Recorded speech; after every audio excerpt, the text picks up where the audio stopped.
नमस्कार मेरे प्यारे छात्रों, कैसे हैं आप। आशा करता हूं कुशल मंगल होंगे और पढ़ाई पर विशेष ध्यान दे रहे होंगे। तो आज हम जो कक्षा 10 का नेक्स्ट चैप्टर जो हम पढ़ रहे थे, मानव नेत्र एवं रंग बिरंगा संसार, इस चैप्टर का मतलब इस पाठ का जो हम आज लास्ट बिंदु, इस पाठ की जो निचोड़ है वो पढ़ेंगे इस वीडियो में। देखो, मैंने इससे पहले तुम्हें मानव नेत्र के बारे में और जितने दोष हैं, दृष्टि दोष, निकट दृष्टि दोष, जरा दृष्टि दोष और भी कई सारी चीज़ें जो महत्वपूर्ण थी, अति महत्वपूर्ण, मैं पुराने वीडियो में पढ़ा चुका हूँ। तो आज मैं जो आपको पढ़ाने वाला हूँ मोस्ट बिंदु, प्रिज्म के प्रकाश का अपवर्तन। देखो, हमने अपवर्तन और परावर्तन ये दोनों चैप्टरों में लगातार पढ़े, परावर्तन और अपवर्तन। इस चैप्टर में भी पढ़ा, हमने डिस्कस करा। तो आज ये जो अपवर्तन है प्रकाश का, वो प्रिज्म में पढ़ेंगे। देखो, प्रिज्म क्या चीज है। प्रिज्म एक समांगी और पारदर्शी माध्यम है जिसमें हम आर पार देख सकते हैं। अब प्रिज्म की जो शेप होती है, मतलब उसका जो आकार होता है वो कैसा होता है। देखो,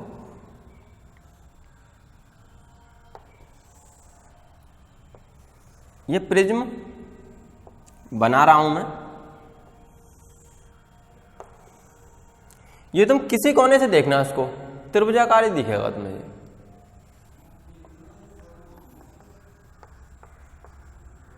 ये इतनी इसकी शेप बन जाती है, ठीक। अब अभी देखो, मतलब ये दो आकार से तो त्रिभुज दिखा लेंगे, एक साइड से दिखाई नहीं दे रहा, तो अभी तो इस साइड से भी दिखाई देने लगेगा जी, देखेंगे अभी। लो, इसको पृथ्वी के किसी भी कोने पर रख देना और किसी कोने से इसको देखना आप, ये त्रिभुजाकार ही दिखेगा आपको। इन सब के आप बिंदु मान लें। मान लो इसको ए मान लिया, बी, सी, डी, ई और एफ। इस पूरे प्रिज्म की शेप में, मतलब पूरे प्रिज्म के आकार में जो बन रहा है वो वास्तव में दो तो त्रिभुज बनना है। देखो, त्रिभुज नंबर 1 और त्रिभुज नंबर 2 और 3 आयत बनना है। अब आयत नंबर 1, आयत नंबर 2 और ये पूरा एक आयत बन रहा है ना। देखो, 4 साइड हो रही है इसकी, इक्वल है, एक आयत बन गया। देखो, एक ये बन रही है, एक ये बन रही है, एक ये बन रही है और एक ये बन रही है, 2 हो गए। एक ये बन रही है और फिर इधर से बन रही है और एक इधर से बन रही है, 3 हो गए। तो यानी कि कुल मिला के इसमें 3 तो आयत होंगे और 2 त्रिभुज होंगे। तो इस मतलब जो शेप से मैं इस चित्र से जो तुम्हें समझाना चाह रहा हूं वो ये समझाना चाह रहा हूं कि इसमें देखो, प्रकाश की किरण किधर से भी आए परावर्तित ही होगी, सॉरी अपवर्तित ही होगी। अपवर्तन है मतलब टकरा कर वह अपने मार्ग से विचलित हो जाएगी। अब मार्ग से प्रकाश की किरण कब विचलित होती है? जब कोई भी चीज, मतलब जो लेंस है आपका, उस पर लेंस में ही दर्पण की जब हम बात करेंगे तो उसमें एक साइड पॉलिश कर लेंगे। जब हम लेंस की बात करेंगे तो लेंस में क्या है, पॉलिश करते ही नहीं हम, तो दोनों साइड से आर पार होता है, समांगी होता है, वो पारदर्शी माध्यम होता है। जहां पारदर्शी माध्यम की आप बात करेंगे बेटे, वहां क्या होगा, प्रकाश की किरण आएगी, आने वाली यानी कि आपतित, आने के बाद उसके एक आधार से टकराएगी और टकराकर वह अपने मार्ग से विचलित हो जाएगी। जब प्रकाश की किरण इधर से यहाँ आके टकराती है, इसमें मान लो ये आपतित किरण से आके टकराई है, प्रकाश की किरण टकराती है, टकराने के बाद अपने यहाँ से मार्ग से विचलित होगी और जब ये बाहर निकलेगी तो ये आपको 7 रंग देगी। 7 रंग जो आपने देखा होगा आकाश में, कभी कभी आप इंद्रधनुष देखते हो, उसको हम बिब्योर बोलते हैं, बिब्योर बोलते हैं। उसमें 7 रंग मिलते हैं आपको। ये 7 रंग प्रिज्म से ही प्राप्त होते हैं। इनको आप अपने साक्षात भी देख सकते हो। आप लैब से जाओ, एक प्रिज्म उठाओ, प्रिज्म को लेकर आप क्या करें, एक प्लेन पेपर लें, सफेद पेपर लेने के बाद उस प्रिज्म को ऐसे पकड़ें जिससे कि जो सूर्य से आने वाली प्रकाश की किरणों से एक टकराकर और उस पर उसकी परछाई बन रही हो। अगर सूर्य की सुविधा नहीं है, मान लो आप ये काम रात में कर रहे हैं, रात में तब भी हो सकता है, इट्स पॉसिबल। आप बैटरी लें, प्रिज्म कैसे पकड़ें, ये पकड़ ली, सपोज करो ये प्रिज्म है, मान लो, वैसे वास्तव में है नहीं, ये बैटरी है, ठीक।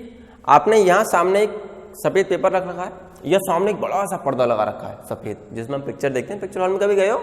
नहीं गए हो तो कभी एहसास कर लो, ऐसा मान लो गए।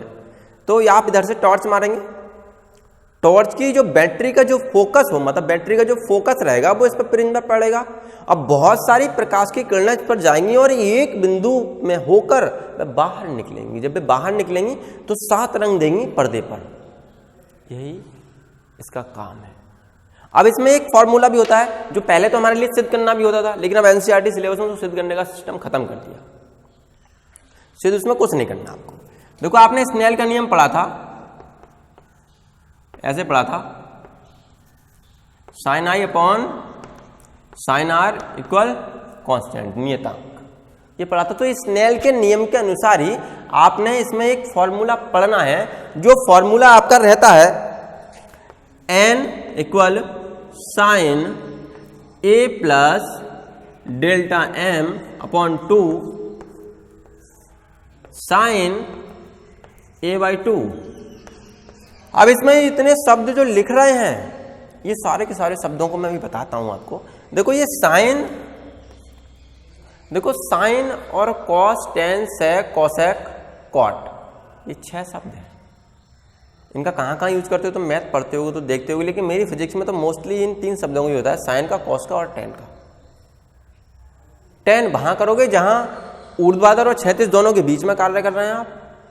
साइन का वहां करेंगे जहां आप खड़ी चीज में बात कर रहे हैं, ऊर्ध्वाधर में बात कर रहे हैं, और कॉस का वहां करेंगे जहां क्षैतिज चीज में बात कर रहे हैं। मतलब मान लीजिए ये ऐसे है, ठीक, जब नीचे वाले हाथ में आप कार्य करना है आप तो कॉस का यूज करेंगे, जब ऊपर वाले में कार्य करना है तो आप साइन का यूज करेंगे, और जब इन दोनों के बीच में कार्य करना है तो टेन का यूज करेंगे। 3 शब्द का यूज करना है फिजिक्स में। तो यहाँ साइन हमारा आ जाता है क्योंकि हम जो कार्य कर रहे हैं वो खड़ी चीज में कर रहे हैं, क्योंकि ये ऐसे है, लेटा हुआ है, नहीं हम इसमें थोड़ा ना कर रहे हैं, इसमें कर रहे हैं, तो साइन का यूज करेंगे। अब यहाँ जो ए है, ये तो है आपका प्रिज्म का कोण, प्रिज्म का कोण। डेल्टा एम जो है वो है आपका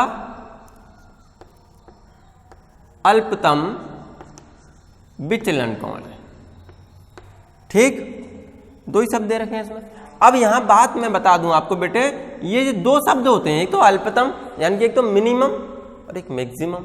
देखो जहां मिनिमम की बात करेंगे वहां मैक्सिमम भी होगा, और जहां मैक्सिमम है तो वहां मिनिमम भी होगा, ज्यादा है तो वहां कम भी होगा। लेकिन ये ज्यादा और कम में आपको कतई भी कंफ्यूज नहीं होना, आपको डेल्टा एम अल्पतम विचलन मिलना है। तब मतलब जहां अल्पतम की उसने बात करी तो डेल्टा एम लगा दोगे आप, और जहां सिर्फ उसने इतने शब्द की बात करी विचलन की तो ये एम हटा दोगे, डेल्टा रह दोगे। फर्क कुछ नहीं पड़ना है इससे, ऐसे कैसे ही रहना है। जहां अल्पतम की बात करेगा वहां एम लगा देंगे मिनिमम, और जहां सिर्फ विचलन की बात करें तो सिर्फ एम हटा देंगे, मिनिमम है ही नहीं भाई, बड़े की बात कर रहे तो हम मिनिमम क्यों लगाएंगे। तो ये बात करी हमने इसकी, ये है आपका प्रिज्म का अपवर्तन का फॉर्मूला। इस फॉर्मूले से आपको एक न्यूमेरिकल मिलना है बोर्ड में, तो देखेंगे अगला बिंदु। देखो बेटे ये अगली बात हम करेंगे, कांच के प्रिज्म द्वारा श्वेत प्रकाश का विक्षेपण। ये यहाँ जो शब्द लिखे हुए हैं, इन शब्दों को जरा एक बार, वो कहते हैं ना, एक साइंटिस्ट रहे न्यूटन, एक मैक्लेविन भी रहे, और एक ऑर्चर रहे, ऑर्चर भी बहुत बड़े वो रहे, क्या कहते हैं, मतलब साइकोलॉजिस्ट। उन्होंने कहा है कि अगर आप क्वेश्चन को एक बार ठीक से पढ़ लें तो 50% आंसर आपको क्वेश्चन में मिल जाता है, क्योंकि क्वेश्चन खुद कहता है कि मेरे अंदर ये चीज दे रखी है, आप फॉर्मूले में पुट करो और आप फाइंड आउट कर लो। तो देखो क्वेश्चन क्या कह रहा है, कांच, ग्लास, कांच के प्रिज्म द्वारा श्वेत प्रकाश का विक्षेपण, मतलब कांच का प्रिज्म है उससे आपको श्वेत प्रकाश का विक्षेपण करना है। विक्षेपण का मतलब है किसी चीज बहुत सारे रंगों में उसको बांट देना, अलग अलग कर देना। अब कैसे होगा देखो, सपोज करें ये बेटे आपका प्रिज्म है, ठीक। जब ये प्रिज्म है, इसको देखो मैंने थोड़ा डार्क कर दिया। अब आपकी एक श्वेत प्रकाश की जो किरण है, क्योंकि सूर्य का जो प्रकाश होता है वो श्वेत होता है वास्तव में। अब ये श्वेत प्रकाश की किरण इससे आकर टकराती है। अब टकराने के बाद ये अपने मतलब इसके बिंदु से टकराने के बाद, क्योंकि ये पारदर्शी माध्यम है, लेंस है, अब इसमें टकराएगी तो वह अपने मार्ग से विचलित हो जाएगी। क्या हो जाएगी? विचलित। देखो जैसे आपने खुद देखा है, देखो ये विचलित जो शब्द है, ये विचलित है क्या? जैसे आप देखते हैं कि अपने मार्ग से विचलित हो जाना। आप कहीं जा रहे हैं, ऐसा मान लीजिए आपको विद्यालय से भेज दिया कि साहब उस कमरे में चले जाओ, और आप नए नए हैं, आपने कमरा देखा नहीं, पूरे विद्यालय में भटकते फिर रहे हैं, तो अपने मार्ग से विचलित हो गए ना, तो अपना दिमाग अपसेट हो जाएगा, अब यार कहाँ जाऊं। तो ये प्रकाश की किरण अपने मार्ग से जब विचलित हो जाएगी तो ये भटकने लगेगी। जब भटकेगी तो ये किसी डायरेक्शन में जाएगी, क्योंकि प्रकाश सीधी माध्यम में जाता है, एक सीधी रेखा में चलता है, तो ये किसी डायरेक्शन में जाएगी, तो मतलब ये अपना रास्ता स्वयं बनाएगी। प्रकाश अपना रास्ता स्वयं बनाता है, उसको रास्ते की आवश्यकता नहीं होती। डॉट डॉट में आता है मतलब बंडल्स में आता है, और सीधा आता है, अपना रास्ता खुद बनाता है। ये प्रकाश की खासियत है। ये यहां आकर टकराती है और टकराने के बाद ये विचलित हो गई। अब ये फिर टकराएगी, एक बार ये फिर विचलित होगी, जितनी बार टकराएगी उतनी बार विचलित होगी। जैसे आपकी आंखों पर पट्टी बांधो, जितनी बार दीवार टकराओगे उतनी बार सर पकड़ोगे। समझ रहे हैं बात को? तो जितनी बार टकराएगी उतनी बार विचलित होगी। अब ये टकराने के बाद विचलित हुई, तो हमने प्रकाश की किरण इसमें टकराई थी। अब टकराने के बाद मैंने आपको पहले ही बताया था कि प्रिज्म में प्रकाश की किरण जब जाती है तो वह 7 रंग पैदा करती है, 7 रंग पैदा कर देती है, 7 रंग निकाल देती है। वो आप सफेद पर्दे पे देख सकते हैं। तो यहां जो 7 रंग निकालेगी, उन 7 रंगों को मैं बताता हूं अभी। अब उन 7 रंग के बारे में थोड़ा आपको एक्सप्लेन कर दूं। देखो, जैसे आप देखते हो कि पूरे भारत में, दूसरे देश की तो बात करना रहे, दूसरे देश में नहीं पहुंचे हो तो मैं अपने भारत की बात कर लूँ। अपने भारत में तो बहुत सारे स्टेट होंगे, तुमने मूवियों में देखा होगा, यूपी तो देखी है। स्कूल में जो यूनिफॉर्म रहती है, सर्दियों में जो स्वेटर पहनते हैं वो रेड कलर का ही होता है मोस्टली, देखा हो। अरे तुम तो विद्या भारती में पढ़े हो तो लाल रंग की जर्सी पहनी है, मैंने भी पहनी थी, मैं भी विद्या भारती में पढ़ा था। क्यों? हरे रंग की भी तो पहन सकते थे, काले रंग की भी तो पहन सकते थे, स्वेटर से भी काम चल जाता, जैकेट पहन लेते। लाल रंग की क्यों पहनी जाती है? क्योंकि उसमें प्रकाश को अवशोषित करने की क्षमता अधिक होती है, देर तक गर्म रहती है। आपने कई बार देखा है कि सर्दियों में कमरे में बिल्कुल अंधेरा हो, बिल्कुल लाइट बंद कर दी तो बिल्कुल अंधेरा ही हुआ ना। अब आप अपना स्वेटर निकालो, स्वेटर के शर्ट निकाल दिया आपने, फिर उसके बाद आप वो जो होती है, जिसे कहते हैं हम गरम बनियान, गरम होती नहीं वो, लेकिन उसका नाम गरम बनियान है, उसको निकालोगे। अब उसको आप झाड़ना, जैसे झाड़ोगे तो ऐसा लगेगा इसमें चिंगारी निकल गई। महसूस करना, इस बार सर्दियों में देखना, आपने पहले नहीं किया हो तो इस बार करना। वास्तव में जो मैं कह रहा हूँ सत्य है, उसमें चिंगारी निकलती है, क्योंकि आपका जो बॉडी है, आपकी बॉडी में बहुत ज़्यादा टेम्परेचर अधिक होता है, उसकी बॉडी में हीटिंग जो पावर है बहुत अधिक है। आप गीले कपड़े को पहन लेना, 1 घंटे में सूख जाएगा, और धूप में सूखेगा वो 2 घंटे में, लेकिन आपकी बॉडी में पहनने के बाद वो 1 घंटे में सूख जाएगा, क्योंकि आपकी बॉडी की जो टेम्परेचर है वो उसकी अपेक्षा ज़्यादा होता है, अवशोषित करने की क्षमता ज़्यादा होती है। तो जो 7 रंग आपके निकलते हैं, उनमें देखो मैं आपको यहाँ नाम गिनाता हूँ, फिर उनको व्यवस्थित कर लेंगे। देखो, एक तो रहेगा आपका लाल, फिर रहेगा बैंगनी, ये व्यवस्थित नहीं है, नारंगी, पीला, हरा, ये कितने हुए? 5। अभी 2 और रह गए, एक आसमानी और होगा। अब इनको व्यवस्थित करना इसलिए जरूरी क्योंकि इनके स्पेक्ट्रम होते हैं, इनकी तरंगदैर्घ्य होती है। एक बचा हमारा जामुनी,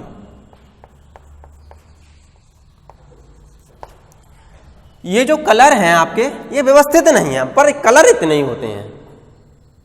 ये जो कलर हैं आपके, ये व्यवस्थित नहीं है, कलर इतने होते हैं। अब इनकी जो सीरीज है वो मैं बताता हूं आपको।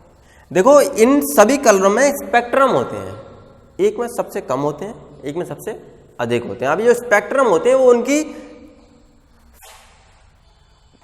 ऊष्मा को अवशोषित करने की, प्रकाश की किरण को रोकने की क्षमता बताती है, कि मतलब इसकी ज्यादा स्पेक्ट्रम है। जैसे आपने देखा होगा कई बार कि कोई भी काम करना है उसकी ज्यादा, मतलब मान लो बहुत सारे हीरो भी हैं, जिसकी मूवी ज्यादा चल रही है तो मतलब उसके चाहने वाले ज्यादा हैं। तो वैसे इनके स्पेक्ट्रम है, जिसमें ज्यादा स्पेक्ट्रम हुए तो उसकी क्या होगा, उसकी जो क्षमता होगी वो अधिक होगी, जिसके स्पेक्ट्रम कम हुए उसकी क्षमता कम रहेगी। अब देखो इनको व्यवस्थित रूप में कैसे लिखते हैं।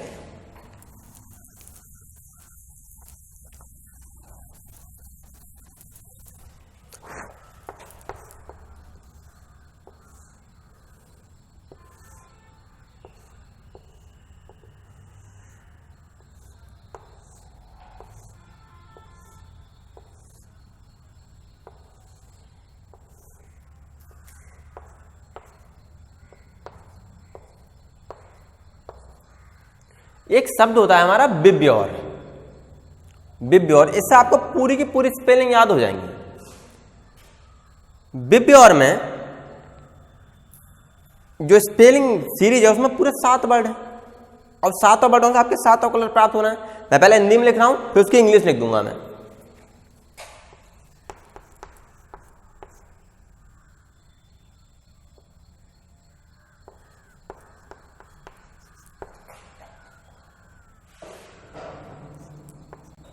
देखो मैं स्पेलिंग लिखता हूं, उस स्पेलिंग के अनुसार लिख लेंगे हम, कंफ्यूज हो जाओगे आप। BIBGYOR,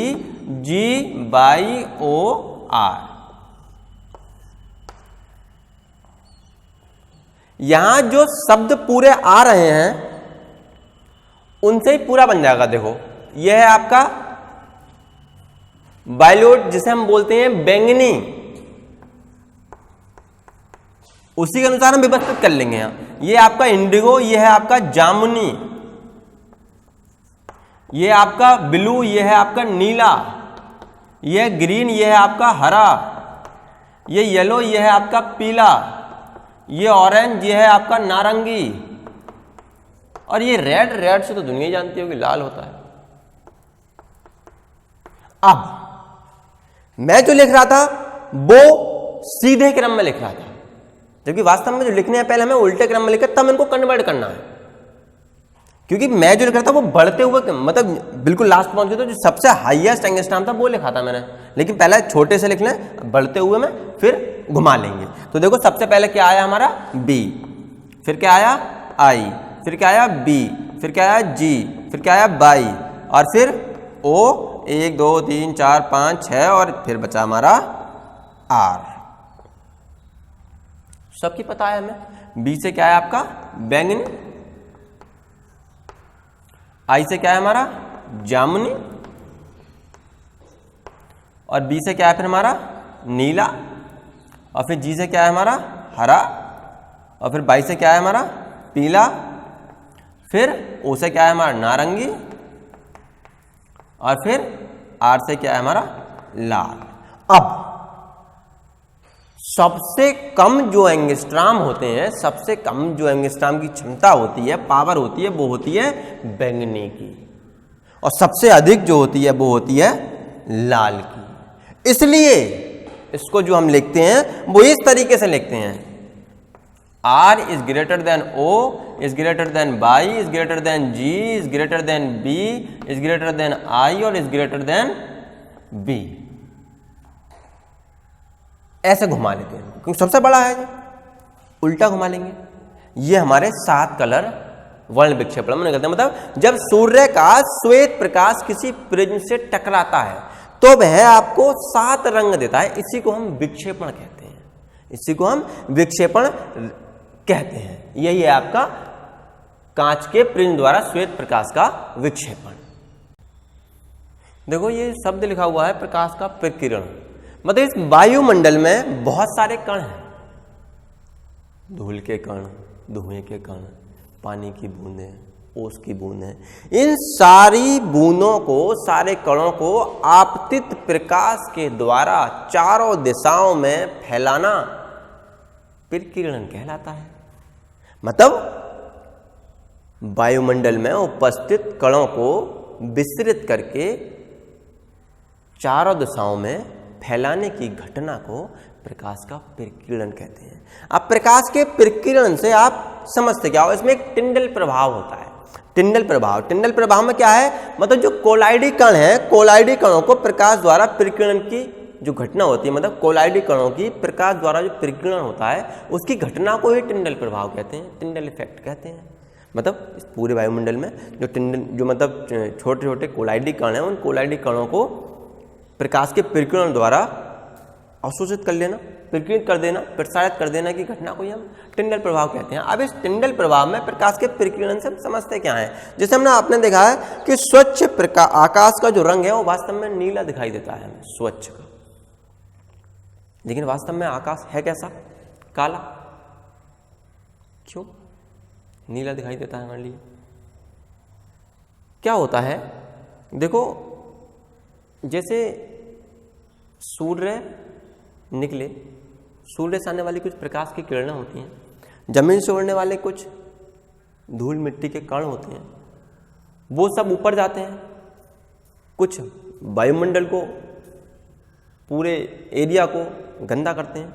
प्रकाश की किरण उनसे आकर टकराती है, टकराने के बाद जिस किरण का